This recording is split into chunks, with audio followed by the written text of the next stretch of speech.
Hari ini saya mau bicara agak sedikit keras. Tema saya hari ini ialah sebelum kutuk itu datang. Saudara, saya mau nanya, berkat sama kutuk datang tiba-tiba nggak? Enggak, ada prosesnya. Saudara dapat gaji tiba-tiba dapat gaji apa kerja dulu, ada prosesnya? Ada prosesnya baru dapat gaji, betul nggak? Ya, jadi semua ada prosesnya. Semua ada prosesnya. Semua tidak datang tiba-tiba. Berkat tidak datang tiba-tiba. Kutuk juga tidak datang tiba-tiba. Yuk kita baca yuk. Kejadian 4.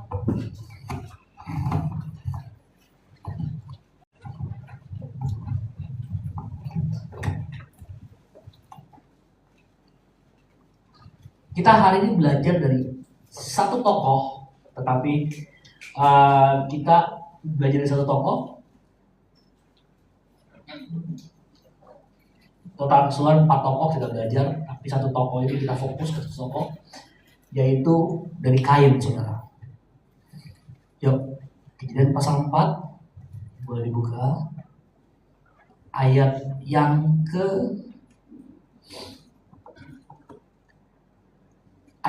ke-10 dan 11.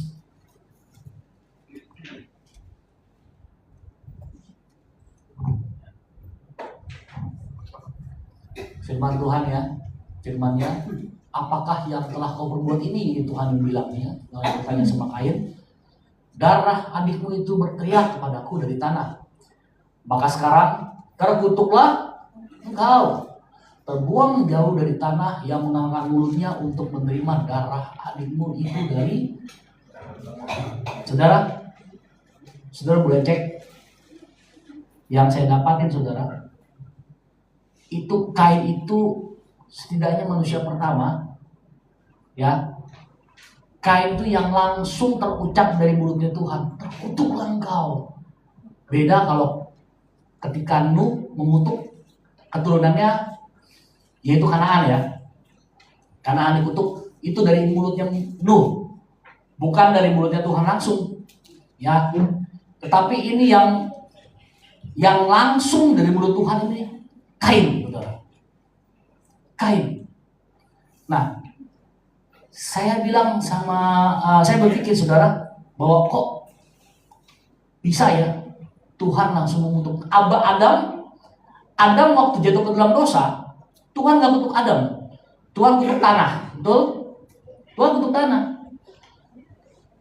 Saya cerita sedikit ya, saudara.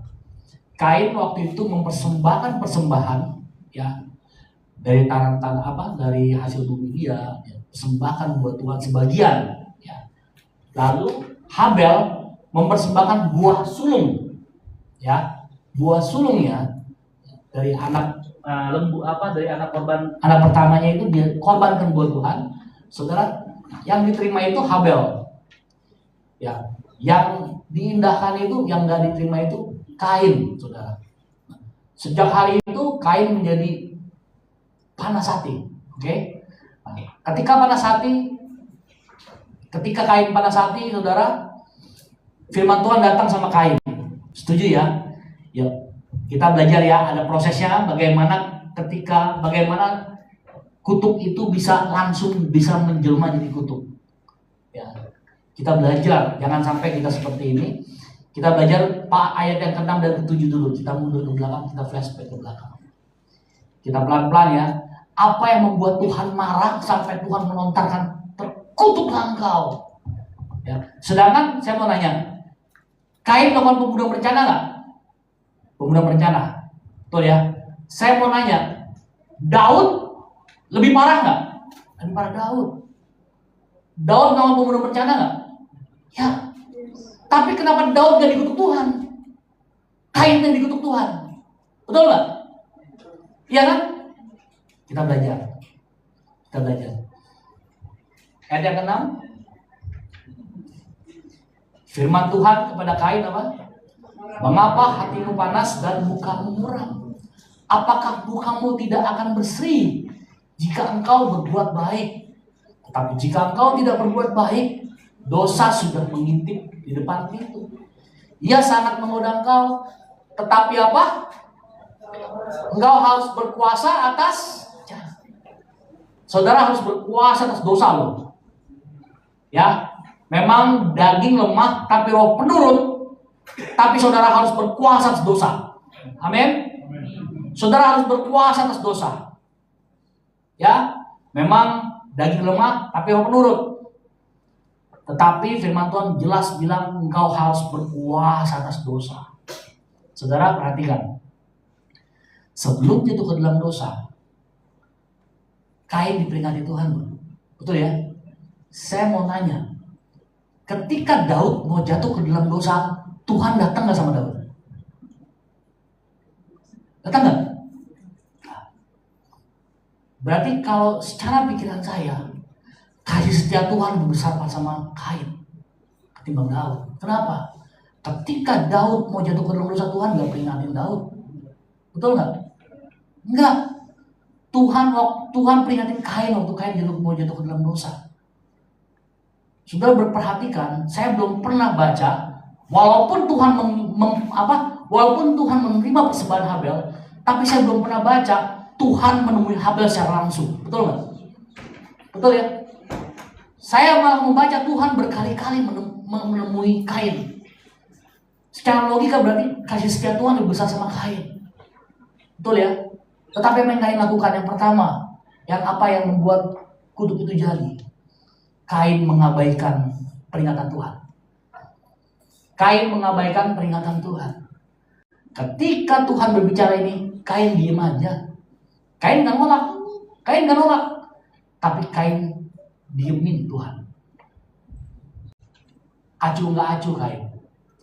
Mengabaikan peringatan Tuhan. Saudara, kita belajar dari 2 tokoh lagi, saudara. Ya, setidaknya sedikitnya ada 2 tokoh lagi yang sebelum kejadian, perhatikan, yang sebelum kejadian Tuhan berfirman. Sebelum kejadian Tuhan memperingatin. Ya. Yang pertama kita tahu Raja Hizkia. Betul? Raja Hizkia. Sebelum kejadian, ya, sebelum kejadian firman Tuhan datang lewat Nabi Yesaya, ya, bin Amos. Hizkia lagi sakit, saudara. Hizkia lagi sakit. Orang kalau dia sakit sensitif gak, saudara? Sensitif. Tiba-tiba Nabi Yesaya datang, bilang engkau gak akan sembuh, engkau akan mati. Saudara, kira-kira raja lagi sakit sensitif gak? Bisa dipenggal tuh Nabi, bener gak? Orang lagi sensitif supaya mati, urusannya adu nyawa, betul nggak? Iya kan? Tapi Hizkia, saudara, perhatikan, waktu diperingatin Tuhan lewat nabinya, engkau gak akan sembuh, engkau akan mati. Saya mau tanya, berarti dia ditakdirkan Tuhan buat mati waktu itu, betul nggak? Segala sesuatu dengan seizin Tuhan itu namanya takdir, betul nggak? Takdir itu adalah segala sesuatu yang sudah digariskan Tuhan. Setuju? Setuju ya? Setuju? Takdir adalah segala sesuatu yang ditakdirkan Tuhan. Saudara tahu, ketika Hizkia tidak mengabaikan peringatan Tuhan, Hizkia merendahkan diri di depan Tuhan. Saudara tahu apa yang terjadi? Nggak jadi mati, dia sembuh. Betul? Artinya apa? Takdirnya Hizkia berubah. Amin. Amin. Hari ini ketika peringatan firman Tuhan datang sama engkau, kalau engkau mau menerimanya, kau mau menerima dengan kerendahan hatimu, percayalah Tuhan juga bisa mengubah takdirmu dari yang tidak baik menjadi baik. Amin. Beri tepuk tangan yang buat Tuhan. Amin. Amin. Kenapa kutuk itu bisa sampai terjadi? Karena Kain tidak mau menerima, mengabaikan dia. Berbeda dengan Hizkia. Ketika Hizkia, dia menerimanya dengan rendah hati. maka takdirnya berubah. Amin. Nah, ada banyak orang Kristen ya, ketika teguran datang lewat hamba Tuhan, ngambek. Ya, firman Tuhan datang, ngambek ke gereja lagi. Banyak kan kayak gitu. Ambek digedein, jangan ambek digedein, iman digedein. Amin. Di sini nggak ada, di sono banyak. Ya, datang ke gereja, firman Tuhan nyetil, nggak apa. Tuh pendeta sengaja nyetil gua tuh, biarin gua stop bantuannya tuh. Ya, iya kan, saudara. Raja Hizkia, saudara, ketika datang Nabi Yesaya disambut. Padahal secara logika, ya, keperluan bait Allah itu disupport pasti dari Raja Hizkia, betul nggak? Ya, disupport sama Raja Hizkia. Tapi ketika firman Tuhan sama Hizkia datang, Hizkia nggak bilang, lu nungguin gua stop bantuan, gua nggak tabur lagi lu. Enggak, Hizkia nggak begitu, Pak. Banyak orang Kristen karena merasa jasanya gede, taburannya gede, ditegur nggak mau. Betul nggak?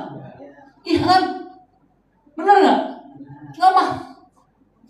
Dia anggap rendah hamba Tuhan, tegur nggak mau, nggak seperti Hizkia. Bagaimana bisa berubah takdirnya? Betul nggak? Hari ini kalau seandainya engkau ditakdirkan sesuatu yang tidak enak sama Tuhan, tapi ketika engkau tidak mengabaikan firman Tuhan, engkau menerimanya seperti Hizkia, saya mau katakan takdirmu akan berubah dari yang tidak baik menjadi baik. Amin. Yang kedua, kita belajar satu lagi, saudara. Yang kita belajar dari satu raja lagi, ketika teguran datang melalui Yosia, ya, Yosia, saudara. Yosia datang. Nah, ketika teguran datang melalui Yosia, dibacakan firman Tuhan, diketemukan kitab itu diketemukan, saudara, di rumah Tuhan. Yosia langsung bilang gini, coba bertanya sama Nabiah, siapa lupa saya. Sebentar. Waktu itu Yosia bertanya sama Nabiah perempuan, saya lupa siapa namanya itu ya. Pokoknya Yosia bertanya sama seorang Nabiah bilang apa? Karena kau sudah merendahkan hatimu. Perhatikan, karena kau sudah merendahkan hatimu, engkau mengoyakkan pakaianmu, maka malapetaka itu tidak akan menimpa kamu. Bilang begitu. Selama engkau masih hidup, engkau tidak akan melihat malapetaka. Jadi malapetaka itu datang setelah Yosia mati. Yosia mati baru malapetaka hajar, jedar. Ya kan? Tapi selama Yosia masih hidup, malapetaka ditangguhkan. Perhatikan, artinya apa? Yosia ketika dia datang, firman Tuhan datang menegur dia. Yosia bertobat sungguh-sungguh, merendahkan hati. Apa yang terjadi? Keputusan Tuhan ditangguhkan. Amin. Hukuman Tuhan ditangguhkan, saudara. Luar biasa nggak? Makanya kalau firman Tuhan hari ini datang sama saudara, jangan diem aja. Respon firman Tuhan. Amin. Jangan diabain. Kain diabain. Dia nggak nolak loh, tapi dia ngabain. Betul nggak? Yang kedua, apalagi yang Kain lakukan sampai terucap kata-kata kutuk dari Tuhan. Yang ketika Kain itu mempersembahkan sesuatu buat Tuhan, nggak diterima. Habel mempersembahkan satu yang buat Tuhan juga, tapi diterima. Tahu nggak? Kain tidak bisa menerima kenyataan. Betul nggak? Kain nggak bisa menerima kenyataan. Hatinya nggak legowo. Benar nggak? Nggak legowo. Saudara, belajar. Saya sedang karena anak saya anak tunggal, saudara, ya segala sesuatu apa yang dia mau saya kasih, saudara, karena dia anak tunggal. Saya sekarang mulai belajar apa yang kau mau, engkau tidak menerimanya. Kau harus terima. Belajar terima keadaan, saya bilang. Karena nggak selalu keinginanmu semua tercapai. Betul nggak? Betul nggak? Saya bilang begitu. Nah, Kain kenapa? Kenapa dia ini Kenapa dia bisa iri hati muncul? Sebelum iri hati dia kenapa? Karena dia bisa menerima keadaan. Mungkin karena kata Tuhan, tapi mungkin penafsiran saya. Mungkin Kain anak pertama kali ya, disayang dimanja sama Adam sama Hawa kan dia. Jadi kalau anak pertama kan begitu biasanya tuh, disayang, dimanja, bener nggak? Saya punya satu kesaksian saudara, ya. Ini saya kenal orangnya baik. Saudara saya juga saudara ya. Ketika mama papanya kaya raya saudara ya. Ketika mama papanya kaya raya, usahanya berlian saudara ya, kaya raya. Dia mau apa dikasih saudara. Ketika mama papanya meninggal saudara, itu seluruh hartanya habis dan dan terakhir masuk rumah sakit jiwa. Kenapa? Karena nggak bisa terima keadaan. Saudara saya. Dan akhirnya meninggal. Ini kenyataan. Kenapa? Karena nggak bisa terima keadaan, nggak bisa terima kenyataan. Ya. Saudara, perhatikan. Orang yang tidak bisa menerima kenyataan biasanya selalu menyalahkan keadaan. Setuju? Setuju? Ya. Biasanya orang yang selalu menyalahkan keadaan biasanya sering mempertanyakan keadilan Tuhan. Betul nggak? Ya kan? Tuhan nggak adil Tuhan. Saya setiap hari ke gereja, tiap hari berdoa, hidupnya gini-gini doang. Lah itu tetangga saya hidupnya belangsak Tuhan berkati Tuhan. Di mana keadilan Tuhan? Bener ya? Banyak orang kayak begitu tuh. Di sini nggak ada, semua banyak. Ya kan? Tuhan, saya Tuhan, sekolah teologi Tuhan, udah semester 3 nih Tuhan, semester 4 Tuhan, jodoh belum dapat Tuhan. Nah dia Tuhan, ke gereja gak pernah, dapat pacar kaya Tuhan, dia banyak sih. Akhirnya apa? Nggak nerima kenyataan tuh. Betul nggak? Saudara, Tuhan tuh datang sama Kain. Tuhan gak pernah datang sama Habel, Tuhan datang sama Kain. Tahu nggak? Seharusnya Kain bilang apa? Tuhan, apa yang harus berubah dari hidupku Tuhan? Apa yang aku harus ubah supaya Engkau menerima persembahanku Tuhan? Betul nggak? Iya kan? Tapi Kain nggak ngelakuin itu. Kain nggak ngelakuin itu saudara. Perhatikan. Orang yang tidak menerima kenyataan biasanya akan sulit menerima kehendak Tuhan. Betul? Orang yang tidak bisa berdamai dengan dirinya, nggak bisa menerima kenyataan,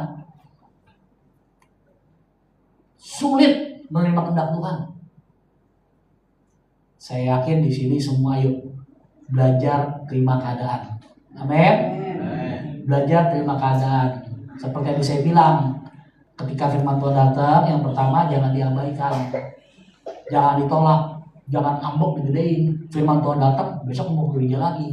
Waktu pendeta nyenggol gua tuh, biarin gua nggak tabur lagi. Saya mau kasih tahu sama saudara berhenti nabur, Tuhan bisa kirim penabur lain buat memberkati pekerjaan dia. Amin. Benar. Saudara, mulai sekarang jadi Kristen, jangan ambek yang digedein, iman yang digedein. Amin. Bilang kiri kananmu, bilang jangan ambek yang digedein, bilang iman yang digedein.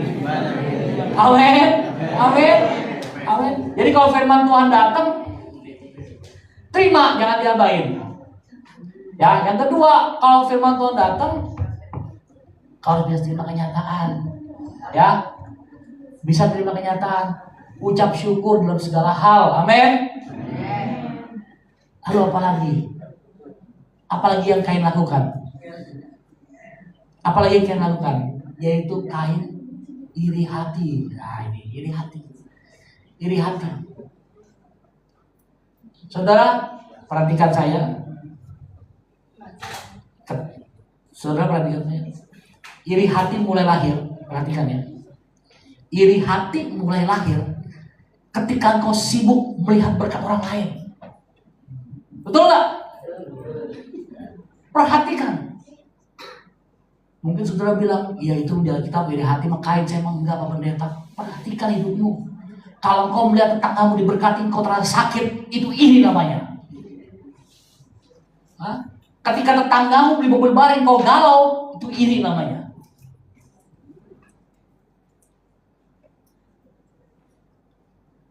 Betul nggak? Siapa yang punya hati? Tuhan yang punya hati. Betul? Tuhan yang punya hati. Hanya Tuhan yang bisa menyembuhkan hatimu dari rasa iri. Betul nggak? Mau sembuh nggak dari rasa iri? Mau sembuh dari luka? Jangan seperti Kain hidup dalam ketidakjujuran. Ketika ditanya Tuhan, di mana adikmu? Aku nggak tahu. Padahal dia bunuh. Benar nggak? Betul nggak? Udah iri hati, tukang bohong. Benar nggak? Saudara, saya pernah kemarin, ini saya jujur nih, sebulan yang lalu saudara, belum ada sebulan, saya sempat berdoa ya, lidah saya saudara, tiba-tiba lidah saya muncul kayak benjolan di sini. Saudara, saya takut. Saya ke dokter THT. Puji Tuhan gak kenapa-napa, cuma sariawan gak tahunya. Jadi sariawan, udaranya keluar dan gak bisa keluar, jadi berendung dia. Udah tapi, saya takut. Saudara, waktu saya ke dokter saudara, kalau saya nggak jujur, dokternya tahu nggak saya sakit apa? Datang ke rumah sakit nih, datang ke rumah sakit saya.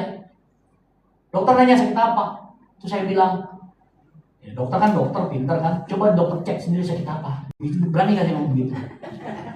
Berani nggak? Hah? Saudara kalau ke rumah sakit coba saudara bilang begitu ke dokter, berani nggak? Dokter kan pendidikannya tinggi, coba dokter cek sendiri saya cek sakit apa. Berani nggak? Kalau mau cepat sembuh gimana caranya? Datang ke dokter, terus apa? Kasih tahu sakit apa, betul nggak? Betul nggak? Sama orang Kristen banyak datang sama Tuhan, tapi nggak mau ngaku. Tuhan, aku iri Tuhan. Gimana Tuhan mau sembuhin lukamu? Betul nggak? Bisa cerita jujur sama pendeta. Padahal pendeta kadang-kadang mulutnya ember mana-mana tuh. Tapi nggak mau jujur sama Tuhan yang nggak pernah ember mulutnya. Betul nggak? Betul nggak? Ya, ya. Datang sama Tuhan mulai sekarang jujur. Tuhan, saya kalau ngeliat orang diberkati Tuhan, hatinya sakit Tuhan, sembuhin saya Tuhan. Amin. Mulai jujur. Ketika ditanya sama Tuhan apa? Kain, di mana adikmu? Aku nggak tahu Tuhan. Nggak jujur dia.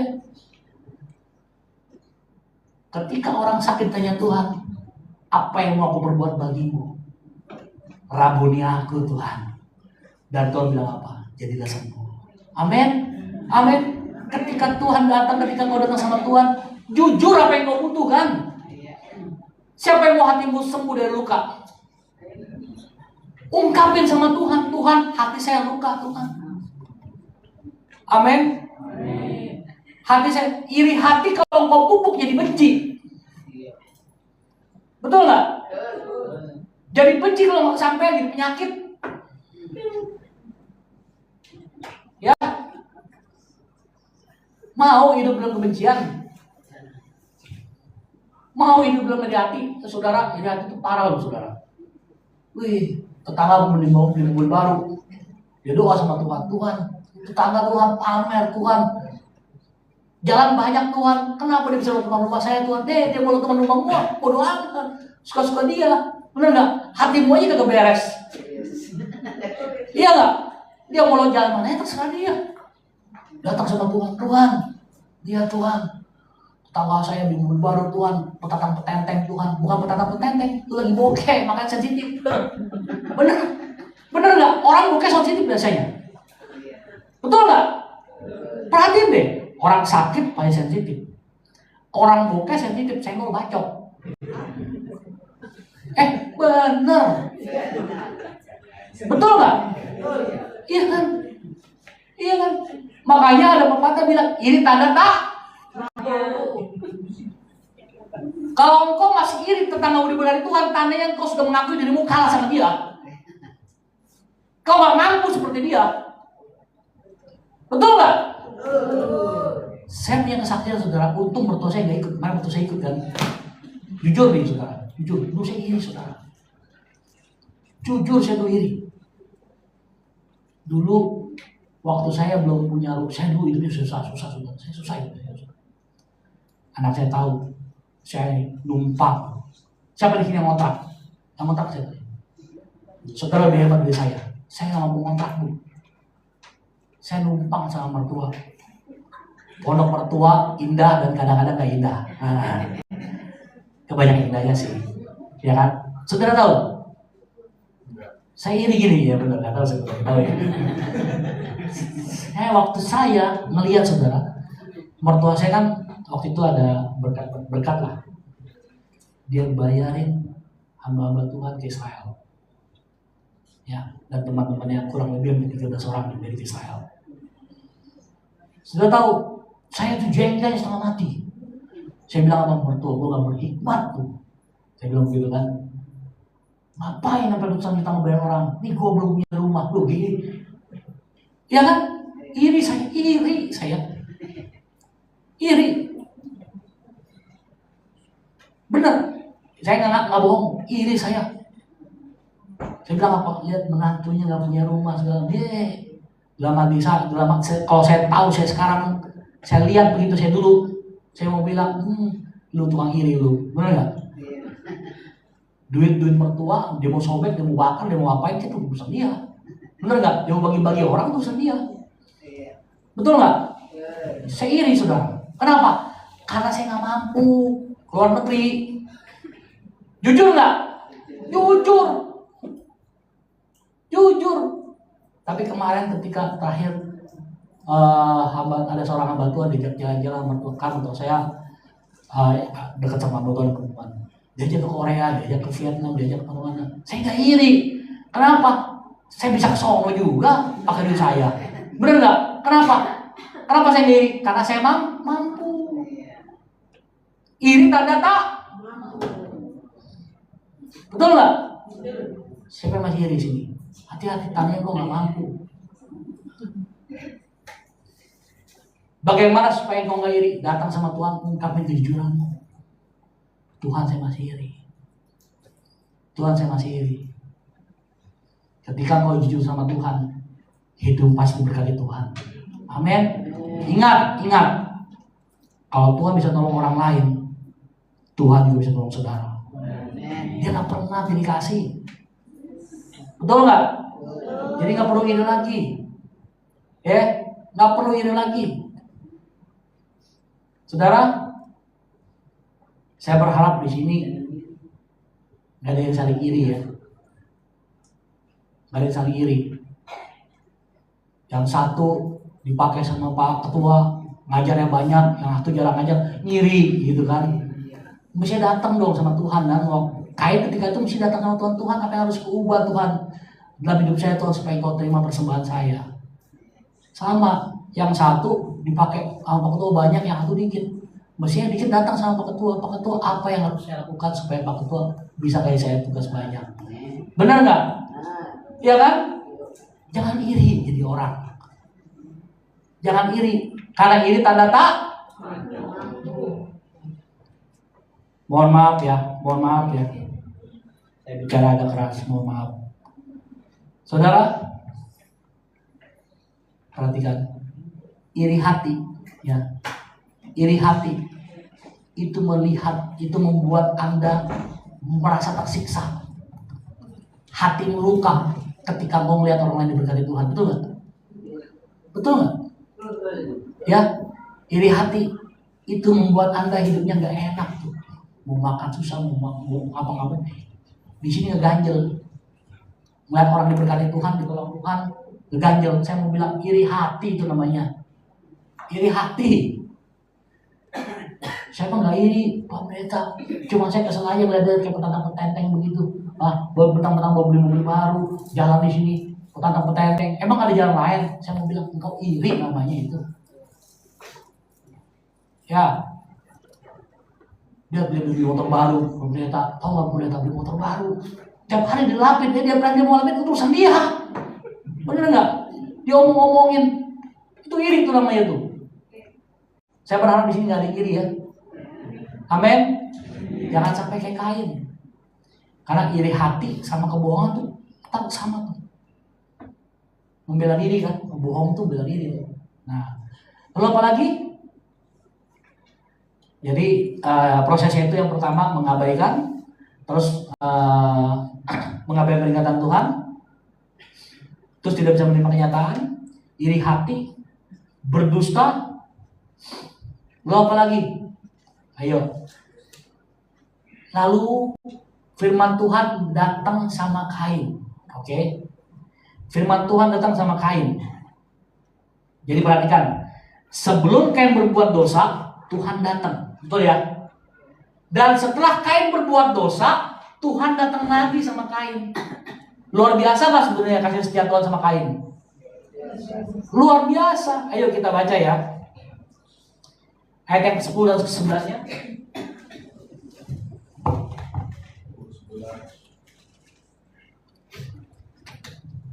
Ayat 9 dulu, ayat 9 dulu, ayat 9. Ayat 9 dan 10. Ayat 9 dan 10. Ini firman Tuhan datang setelah Kain berbuat dosa ya. Perhatikan, Kain datang, firman Tuhan datang sebelum Kain berbuat dosa dan sesudah Kain jatuh ke dalam dosa. Luar biasa ya. Daud, firman Tuhan datang setelah Daud berbuat dosa. Betul nggak? Tapi sebelum berbuat dosa, firman Tuhan, peringatan Tuhan udah datang sama Daud. Luar biasa nih Kain di hadapan Tuhan. Ya, firman Tuhan kepada Kain apa, saudara? Di mana Habel adikmu? Jawabnya apa? Aku tidak tahu. Apa kamu penjaga adikku? Wih, luar biasa ya Kain ya. Berani sama Tuhan ya. Tuhan bilang, Kain bilang apa? Emangnya gue yang jaga adikmu? Wah, ya, kurang ajar banget Kain itu. Betul nggak? Artinya Kain itu mengeraskan hati. Betul ya? Kain mengeraskan hati. Ini kata-kata ini paling kurang ajar saya lihat. Kenapa? Berani lu ngomong sama Tuhan. Emangnya gue yang jaga dari gua, buset dah. Bener gak saudara? Kalau saudara perhatiin, kurang ajar banget. Maka Tuhan marah wajar. Saya jadi bacanya gergetan saudara. Bener. Coba kalau saudara tanya, di mana temanmu? Saya bilang gitu kan. Amoy, di mana itu si Necen? Pak Pendeta, emangnya gue yang jagain dia? Emang gue yang jaga dia? Kesal nggak? Kesal. Ini Tuhan begitu sama Kain, kurang ajar. Bener, saya waktu membaca ayat ini pelan-pelan, saya bilang, Kain nggak ada sopan sama Tuhan, nggak ada sopan-sopannya sama Tuhan. Kain hatinya keras, betul? Kain hatinya keras. Ketika firman Tuhan datang berkali-kali, Kain tetap mengeraskan hati. Saudara perhatikan, kita belajar dari satu tokoh lagi, saudara. Kita belajar dari satu tokoh lagi, di mana ketika firman Tuhan datang sama dia nggak mengeraskan hatinya. Yaitu siapa? Daud. Saudara, kita baca satu ayat lagi. Pemusik bermaju ke depan. Saya tahu saudara sudah mulai gelisah. Saudara tenang, saudara. Sebelum saya jadi pendeta, saya pernah jadi jemaat. Jadi saya tahu rasanya kalau pendeta khotbah kelamaan. Saya tahu, saudara. Tenang, saudara. Jadi saya tahu, jadi saudara nggak perlu ngadu sama Tuhan. Tuhan untuk pendeta kelamaan, tegur dia Tuhan. Jangan, saudara. Oke.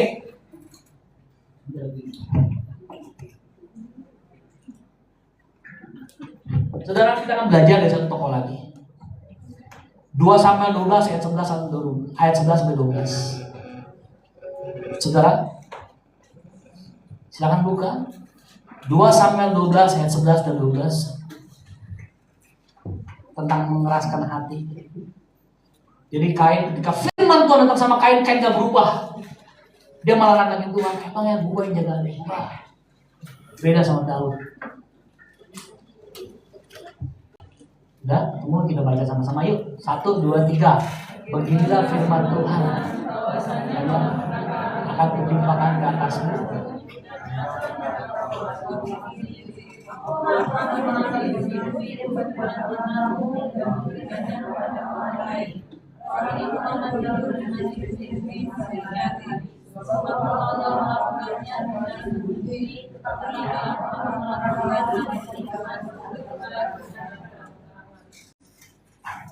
Saudara,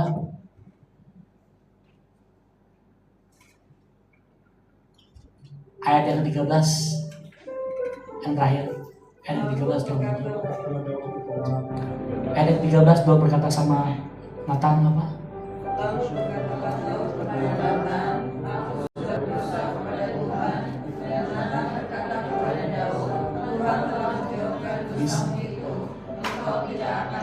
Saudara, waktu itu Tuhan merancangkan malapetaka sama Daud. Beda. Firman Tuhan datang sama Daud. Daud gak bantah-bantahan. Daud gak bilang salahnya sendiri Batsyeba mandi di pinggir jalan. Salah sendiri tuh insinyurnya tuh yang bangun istana gua tuh kependekan, ketinggian. Bisa apa? Ada celahnya. Daud gak nyalain. Daud bilang apa? Tuhan, aku yang berdosa Tuhan. Aku orang berdosa Tuhan. Betul nggak? Tuhan nggak nyalain, Daud nggak nyalain tuh. Siapa yang bangun istana nih? Sampai bisa melihat tuh orang mandi. Ada celah tuh. Insinyurnya PA juga nih katanya kan? Enggak, Daud nggak nyalain insinyurnya. Bener nggak? Daud nyalain apa? Tuhan, aku orang berdosa Tuhan.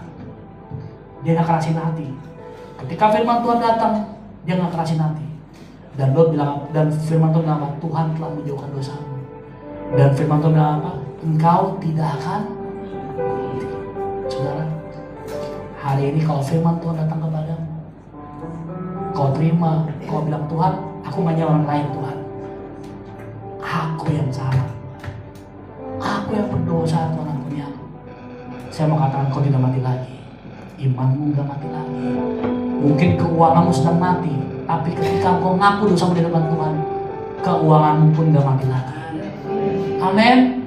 Mungkin hari ini bisnismu terpuruk, kau nyalain keadaan dulu. Tapi kalau kau mau seperti Daud, ketika firman Tuhan datang, kau gak ngerasin hati. Saya mau katakan, engkau tidak akan mati. Amin. Yang terakhir. Apa yang dilakukan Kain yang paling fatal? Silakan baca Kejadian 4 ayat 16 yang terakhir. Kejadian 4 ayat 16. Kenapa kutuk itu sampai datang? Kain gak pernah minta maaf sama Tuhan. Sudah boleh baca, Kain gak pernah minta ampun, gak pernah bertobat sungguh-sungguh. Lalu apa saudara yang kita baca sama-sama? Lalu Kain pergi dari hadapan.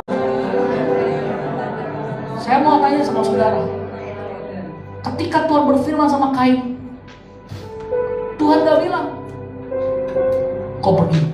Enggak. Alkitab gak bilang lalu Tuhan meninggalkan Kain. Enggak. Tapi tapi Kainlah meninggalkan. Pertanyaan saya, Tuhan di mana waktu itu? Tuhan masih di sana, tapi Kain ninggalin Tuhan. Betul nggak? Betul nggak? Waktu saya baca ini saudara, saya bilang Tuhan, saya nggak mau seperti Kain. Ketika saya berbuat dosa, jangan pernah biarkan saya pergi dari hadapan Tuhan. Saudara, hari ini apapun dosamu, jangan pernah ninggalin Tuhan seperti Kain. Kenapa kutuk ini bisa jadi kepada Kain? Karena Kain pergi dari hadapan Tuhan. Amin. Hari ini ayo Kembali sama Tuhan. Kembali sama Tuhan. Percayalah, Tuhan gak mau kutuk itu datang sama kita. Tuhan gak mau kutuk itu datang sama saudara. Tuhan mau saudara berkati Tuhan. Yang Tuhan mau melekat sama dia. Jangan pernah ninggalin Tuhan. Tuhan gak pernah ninggalin saudara, tapi saudara yang meninggalkan Tuhan sering. Amin. Tapi ada firman Tuhan datang sama kita, saudara. Bilang sama Tuhan, Tuhan, sampai kapanpun Tuhan, aku gak akan seperti kain. Aku tetap berdiri di depan. Saudara perhatikan kata-kata terakhir saya. Bahaya terbesar dalam hidup bukan akibat dosanya yang besar bahayanya. Bahaya terbesar dalam hidup ialah ketika hatimu mulai terbiasa dengan ketidakhadiran urapan Tuhan di situ. Bahaya terbesar ialah ketika hatimu mulai menjauh dari Tuhan. Ketika kamu mulai biasa tidak menikmati hadirat Tuhan lagi. Itu bahaya terbesar. Tandanya gak lama lagi kau akan jatuh. Ketika hatimu gak berasa lagi hadirat Tuhan, perhatikan, gak lama lagi kau jatuh. Jadi hari ini kita mau kembali sama Tuhan. Tuhan, saya gak mau seperti kain, Tuhan. Saya gak mau seperti kain mengabaikan peringatan Tuhan. Hari ini kalau firman Tuhan datang sama saya mau bertobat sungguh-sungguh, Tuhan. Yang kedua, Tuhan, saya mau menerima kenyataan Tuhan. Karena saya tahu Tuhan, yang kau izinkan terjadi buat hidup saya pasti mendatangkan kebaikan buat saya. Yang ketiga, Tuhan, saya gak mau iri hati, Tuhan. Karena saya tahu Tuhan sanggup tolong dia, Tuhan juga sanggup tolong saya. Yang keempat, Tuhan, saya gak mau berdusta, Tuhan. Saya mau berbicara jujur di depan Kau, Tuhan. Yang kelima, saya gak mau mengeraskan hati, Tuhan. Saya mau bertobat sungguh-sungguh. Dan yang terakhir, Tuhan, saya tidak akan pernah meninggalkan Tuhan. Saudara, sebelum saya tutup, saya ulangi sekali lagi. Berkat dan kutuk tidak datang tiba-tiba. Semua ada prosesnya. Dan pilihan, saya kembali kepada Anda. Anda mau diberkati Tuhan? Apakah Anda mau membiarkan kutuk-kutuk itu menjelma menjadi kehidupan nyata? Saya kembali semua.